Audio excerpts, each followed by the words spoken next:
Hello there. As I said in a previous video, when I was young I wanted to be an archaeologist.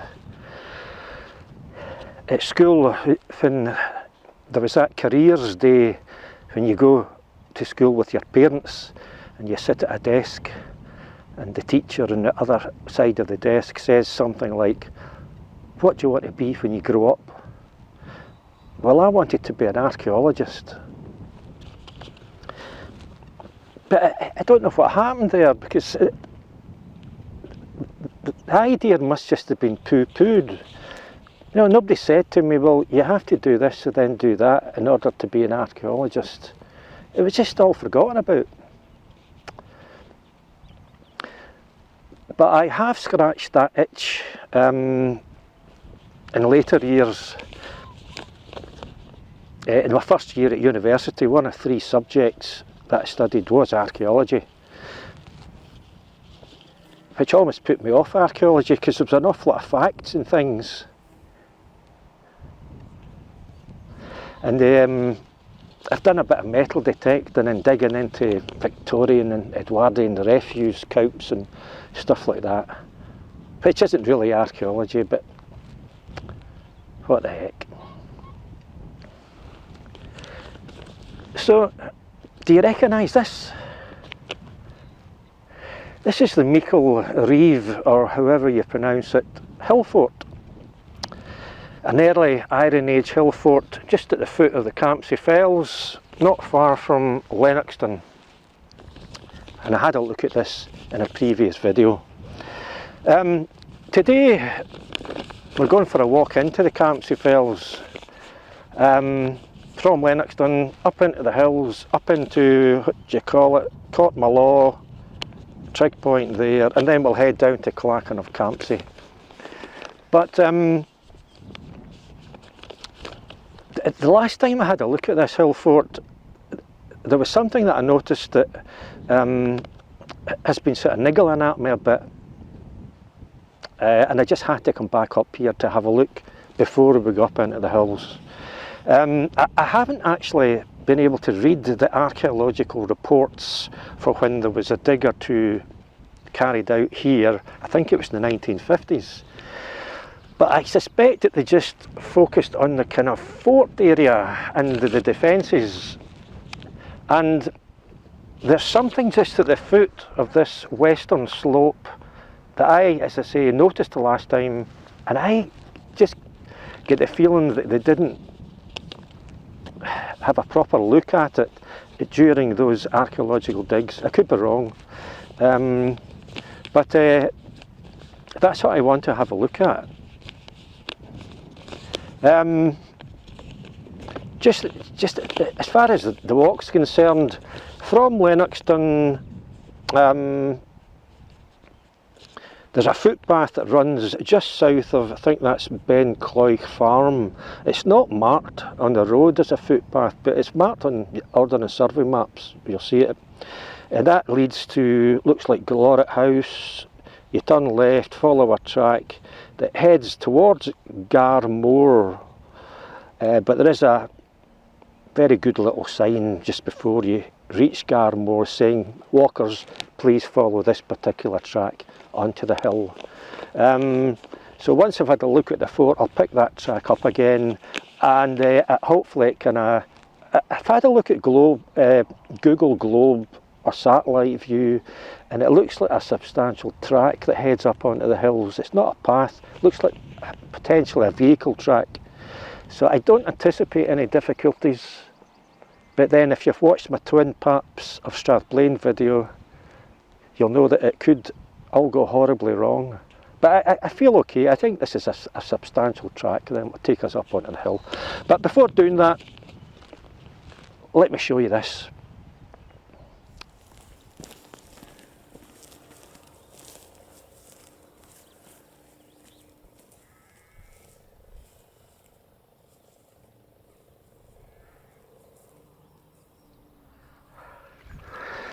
Okay, what I thought I saw the last time I was here, I thought I actually saw 2 different things.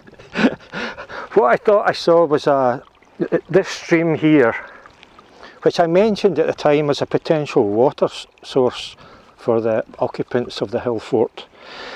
You know, you always need a supply of drinking water. You don't want to be lugging buckets of water from miles from some river. And what I thought I saw, I thought it was lined with stone. But it's not. That's out the window then. But there is a dry stone wall here. I think maybe that's what I saw. I was getting mixed up. I thought maybe it was lined with stone. It's not. But the strange thing is, this looks like a very old wall, and it wouldn't surprise me one bit if it was in existence at the same time as the hill fort. It sort of comes down this way and it sweeps round to the left, following the course of this stream. And I think maybe that's what I thought was unusual, that made me think it was lined. But nevertheless, all is not lost, because I still feel a hypothesis coming on.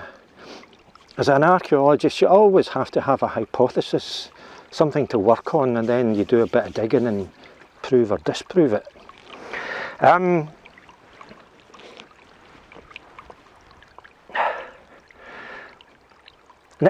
What I was thinking the last time I was here was, has the course of the stream been altered? Because it comes downhill and then it hits a kind of flat area of land here. And if it has been altered, why would you want it to curve round into that sort of flat area of land rather than have it take its natural course down the slope there? I don't know. A lot of conjecture here. Maybe because this is a flat area of land, rather than going straight downhill, it kind of just stood for a while and formed a kind of marshy, boggy area. And my main thought, and it was this stream that kind of led me to the thought, even though it isn't lined as I initially thought, was that the main area of occupation in connection with this hill fort is actually this large area of flattish ground just at the foot of the ramparts, the foot of the southern end of the slope, of the fort rather. And in many ways, I mean, most Iron Age hill forts, all the huts were inside the fort, protected by all these banks and ditches and such like.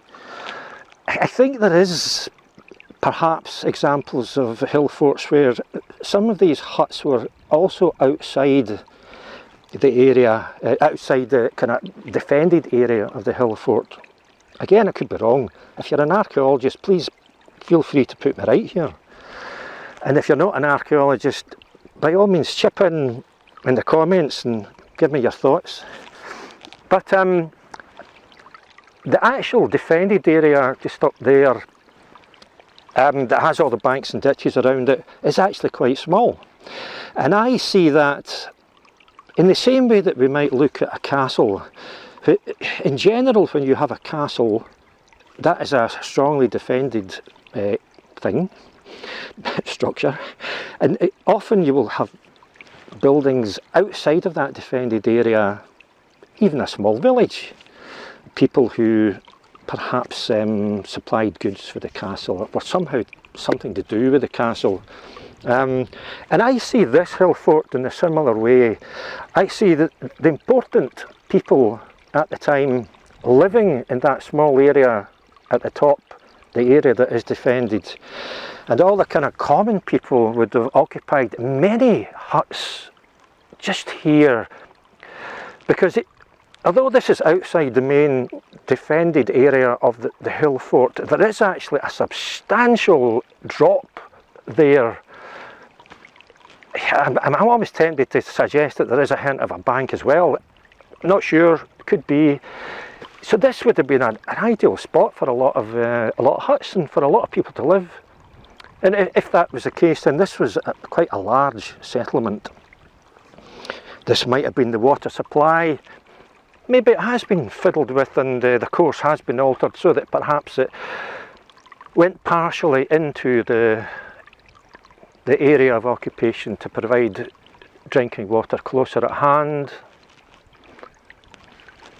That's my hypothesis. Drop me a comment, let me know what you think. But let's get ourselves into the hill.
I've got my eyes on a GoPro camera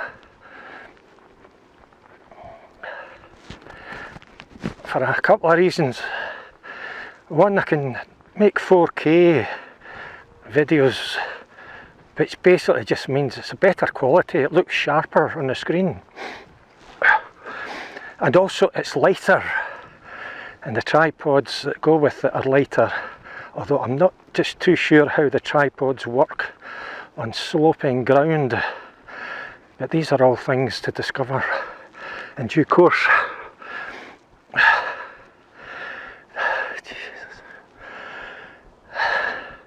So we're almost at the top with the Campsie Fells, I think. It's been a very steep track.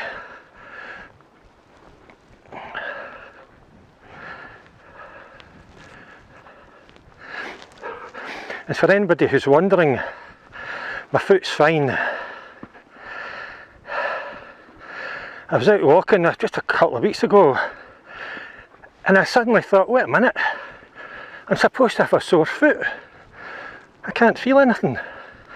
And it just, within the space of about a week, there was a sudden and quite marked improvement, to the extent where it's essentially gone. I mean, if I think about it, I can sort of detect just a hint of something there, but in essence it's sorted itself out, which, you know, was a great relief. I thought I was stuck with it. I thought this must be just one of the first signs of old age, the first thing to get sore. The downhill from then on.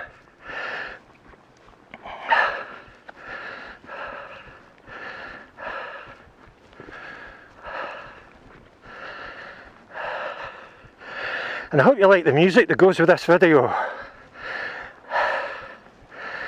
I come up with that in the last couple of days, and I'm quite pleased with it. As somebody who makes music in the house, and anybody who does the same will know what I'm talking about here, it's just an exciting thing to do. I'm forever thinking, I've come up with a classic. This will be the one that puts my name in lights But of course that's never that's never the case. Oh. I mean, to be honest, I'm not an artist. I'm not somebody who could perform, play the guitar and stuff and sing in front of people. I make music at home, and I would like to think perhaps I could come up with a decent tune that an artist could use, and I could sell it to them and be rich.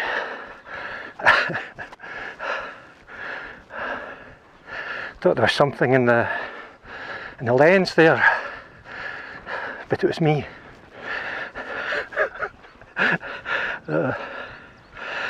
And I'm generally pretty bad with words, but I kind of put a little bit of effort. Oh, a bit of bog here. I put a bit of effort into the words for this one, and I suppose in essence it's about old age and how things kind of gradually go, perhaps like life itself. Not that I want to sound depressing or anything, but you know, it's a fact of life, old age. And it's, as somebody I was talking to the other day said, none of us is going to get out of here alive. So yeah, it's just a song about, you know, you often hear tunes and lyrics about dreams never dying, and unfortunately they do. Dreams do die, and perhaps that's what this song's about. Not sure what my dream's been, but it's dying, whatever it is, or whatever it was.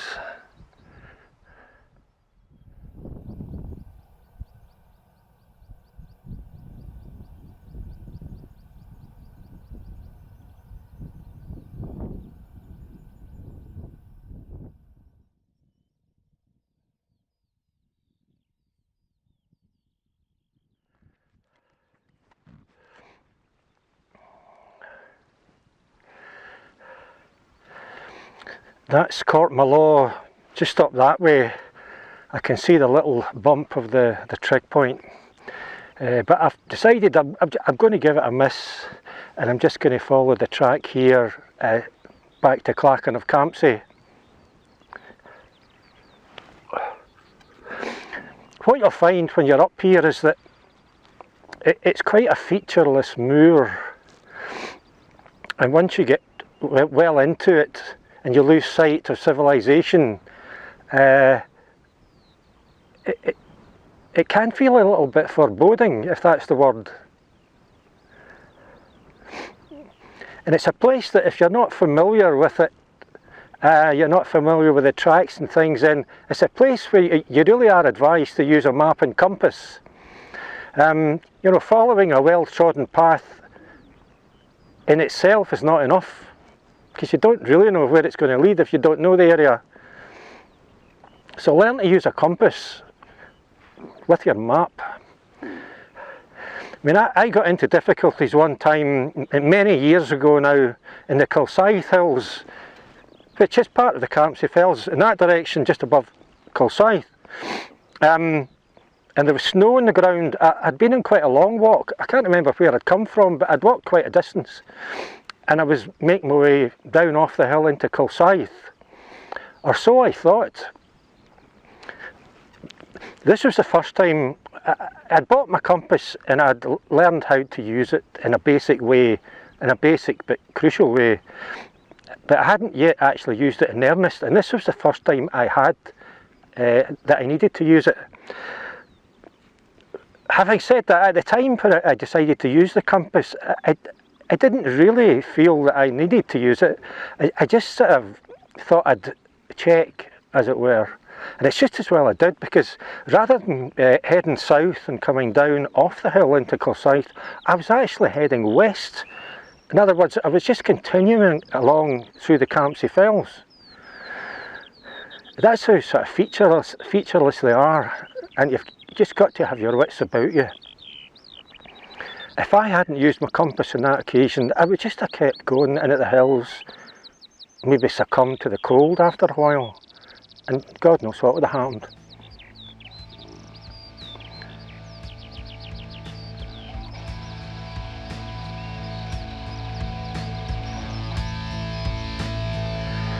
So we'll head down into Clachan of Campsie.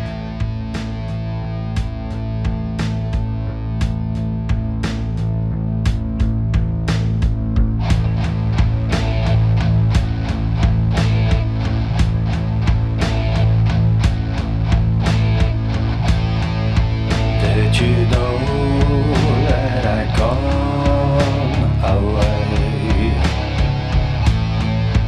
No one listens to a single word that I say. All along I've been alone, biding my time and turning into stone. Did I believe this life was ever real? Rolling thunder that pointed to the deal. Tracks in the sky that glittered and told a lie. This old dream is waving me goodbye. Never real in a dream-like way. Never knowing just what to say. On the edge of it all, before stumbling and floating in a fall. Did I believe this life was ever real? Rolling thunder that pointed to the deal. Tracks in the sky that glittered and told a lie. This old dream is waving me goodbye.